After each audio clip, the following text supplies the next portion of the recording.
Maybe an adult one.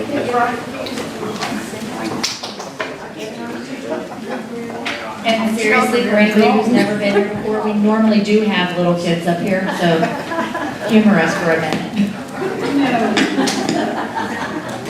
What's the matter with y'all? There's not enough room, you got your boxes up there.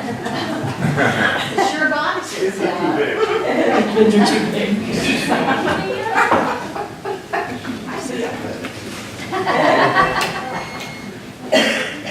I sure can't wait till I get big enough to decide things for myself. What's up, Theo? It sounds like you might be having trouble with something. Hi, Miss Rhonda. Hi, kids. Big kids. I'm sorry to be grumbling. It's just been a frustrating day already. And it isn't even lunchtime yet. So you're hungry? No, it's not that.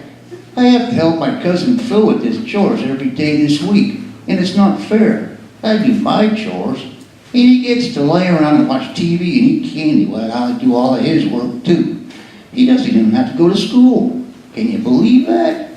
I think it actually sounds like you might be leaving something out of this story. Nope, that's it.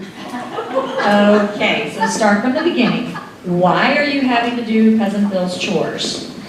Well, we were outside minding our own business, running and playing, when all of a sudden he tripped over the stick he was fetching and bam! He toppled head and tail over paws and wound up with his two front paws getting hurt. So now he has them both in bandages and the doctor said he has to stay off of them for a week. And of course my dad told Uncle Larry, "Oh, no problem at all. Theo would love and we'd be happy while Phil gets better." No, Dad, I really wouldn't be happy to do that.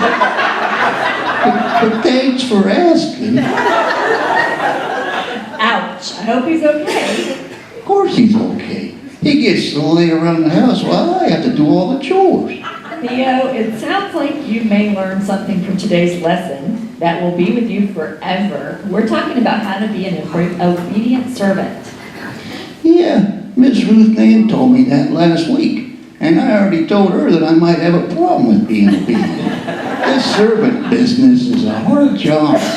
It can also be a fun job when you remember that you are actually doing something to help and it comes from your heart as you're giving to Phil and not having to do something.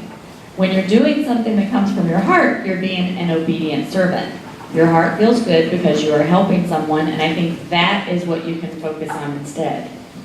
You mean happy like when I get to help my mom lick the spatula every time she makes a cake? Oh man, I love it when she asks me to help with that. That's not exactly what I was going for, Theo. When you're doing something as a servant would, you aren't doing it for what you get out of it. You're doing it without expecting anything in return. Boy, Miss Rhonda, it sure is a lot of work being a servant. It doesn't have to be.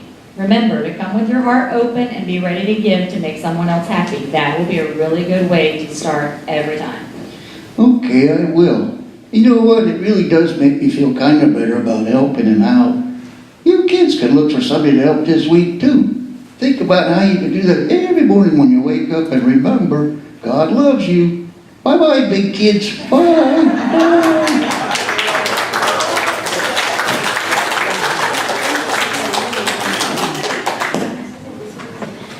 Some of you may not be aware